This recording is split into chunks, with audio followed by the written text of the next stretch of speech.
Depuis l'aube de l'humanité, les mystères de l'esprit humain ont suscité une peur profonde, entraînant des interprétations aussi variées que terrifiantes.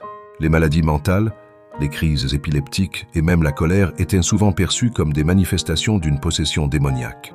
Cette peur ancestrale a germé dans des croyances anciennes où les prêtres mésopotamiens utilisaient des rituels pour chasser les mauvais esprits, une pratique dignement reproduite par leurs voisins d'Égypte, de Grèce et de Rome.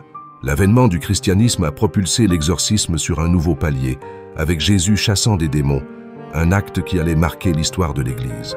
Au Moyen Âge, le rituel d'exorcisme devint formalisé, un manuel spirituel pour combattre ce qui était perçu comme maléfique. Un tournant qui a non seulement renforcé la foi, mais également suscité la peur d'une influence maléfique omniprésente.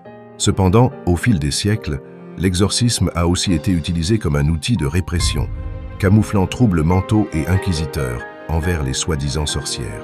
Les souffrances humaines, au lieu de déclencher secours et guérison, devenaient parfois des motifs de torture. Dans une époque moderne, un nouveau souffle s'est matérialisé avec des œuvres cinématographiques telles que L'Exorciste, nourrissant l'intérêt et la terreur autour des possessions. Actuellement, le Vatican forme encore des exorcistes, tandis que la science propose des explications rationnelles, préoccupées par la santé mentale. Ainsi, la moralité des exorcismes nous rappelle que les véritables démons résident peut-être dans notre psyché et qu'un bon professionnel de la santé mentale peut être plus bénéfique qu'un simple rituel.